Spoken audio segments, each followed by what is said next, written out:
Hello and welcome to my channel, where I share with you the most valuable books on strategy, power, and success.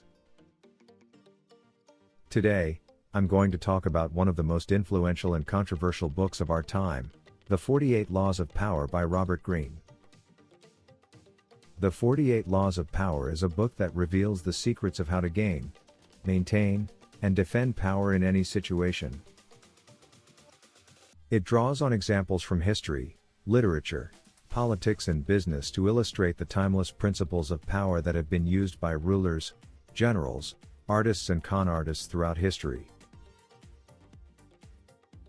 The book is divided into 3 sections: fundamentals, game theory, and politics. The fundamentals cover the basic rules of power, such as never outshining your master, concealing your intentions, and guarding your reputation. The game theory section explores the strategies of deception, manipulation, and persuasion that are essential for winning in any competitive arena. The politics section teaches you how to handle power in groups, create loyal followers, destroy rivals, and avoid big shoes. The book is not a moral guide or a manual for good behavior. It is a realistic and pragmatic analysis of human nature and the laws that govern it. It does not tell you what you should do, but what you can do if you want to achieve your goals and protect yourself from those who want to harm you. It also warns you of the dangers and pitfalls of power, such as becoming too greedy, too arrogant, or too isolated. The book is not for everyone.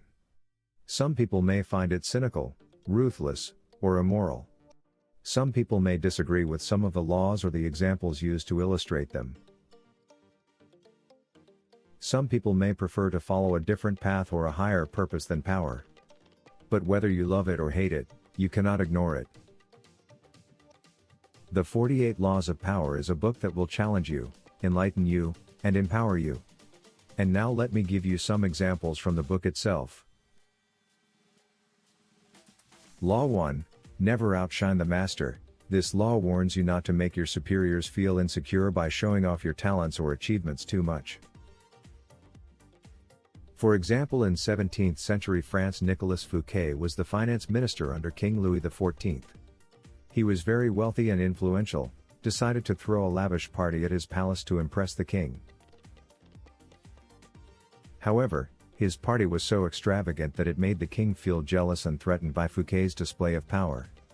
The king soon arrested Fouquet and imprisoned him for life. Law 2, Never put too much trust in friends, learn how to use enemies. This law advises you to be careful with your friends because they can easily betray you out of envy or resentment. On the other hand, your enemies can be more loyal if you win them over with kindness or favors. For example, in ancient China, there was a general named Han Xin who was serving under Liu Bang, the founder of the Han dynasty. Han Xin was very talented and successful in his military campaigns, but he also had many enemies who wanted to get rid of him. One day, Liu Bang received a letter from one of Han Xin's enemies accusing him of treason. Liu Bang believed the letter and ordered Han Xin's execution. However, Han Xin's friend Xiao He intervened and convinced Liu Bang to spare Han Xin's life. Xiao He then secretly sent Han Xin a letter telling him to flee to another kingdom. Han Xin followed his advice and escaped. However, Xiao had a hidden motive. He wanted Han Xin to leave so that he could take his place as the chief general. He also hoped that Han Xin would become an enemy of Liu Bang and fight against him. However, Han Xin was grateful to Xiao He for saving his life and did not want to betray Liu Bang. He remained loyal to Liu Bang and helped him defeat his rivals and unify China. Law 3, Conceal your intentions. This law tells you to hide your true motives and plans from others. If you reveal your intentions too soon, you give your opponents time to prepare and counter your moves. Instead, you should create a smokescreen of false or vague signals that distract and confuse them. For example, in the 16th century, there was a Spanish conquistador named Hernán Cortés who wanted to conquer Mexico. He landed on the coast with a small army of 600 men and met the Aztec Emperor Montezuma. Montezuma was curious about Cortés and his men and invited them to his capital city of Tenochtitlan. Cortés accepted the invitation, but he had a hidden agenda. He wanted to capture Montezuma and use him as a puppet to control the Aztecs. He pretended to be friendly and respectful to Montezuma, but he also secretly plotted to seize him. He waited for the right moment when Montezuma was surrounded by his guards and then suddenly ordered his men to attack. They killed the guards and took Montezuma hostage. Cortés then used Montezuma as a shield to prevent the Aztecs from attacking him. Law 4, always say less than necessary. This law instructs you to say little and be ambiguous, leaving the meaning to others to interpret. The less you say, the more intimidating and powerful you are. For example, in the 19th century, there was a French statesman named Charles Maurice de Talleyrand who was famous for his diplomatic skills and his ability to survive different political regimes. He was also known for his witty and enigmatic remarks that often left people puzzled or impressed. One of his famous quotes was, "If I had been present at the creation, I would have given some useful hints for the better ordering of the universe." This statement could be interpreted in many ways, such as a display of arrogance, humor, or wisdom. Law 5, so much depends on reputation, guard it with your life. This law emphasizes the importance of reputation as the cornerstone of power.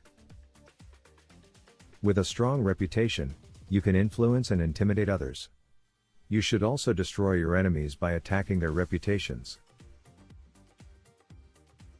For example, in the 15th century, there was an Italian prince named Cesare Borgia who was notorious for his ruthlessness and ambition. He wanted to create a new kingdom in Italy and he used every means possible to achieve his goal. He hired a famous soldier named Leonardo da Vinci to design weapons and fortifications for him. He also hired a cunning advisor named Niccolò Machiavelli to help him with his political schemes.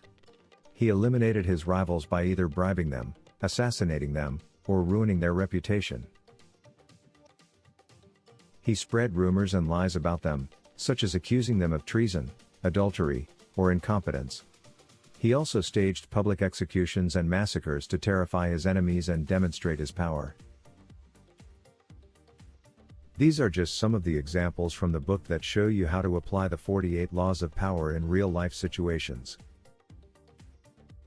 If you want to learn more about this book and how to apply its lessons to your life and career, make sure to subscribe to my channel and hit the bell icon to get notified when I upload new videos. Also, leave a comment below and let me know what you think of this book and which law is your favorite or least favorite. And don't forget to like this video and share it with your friends who might be interested in learning more about power. Thank you for watching and I'll see you in the next video.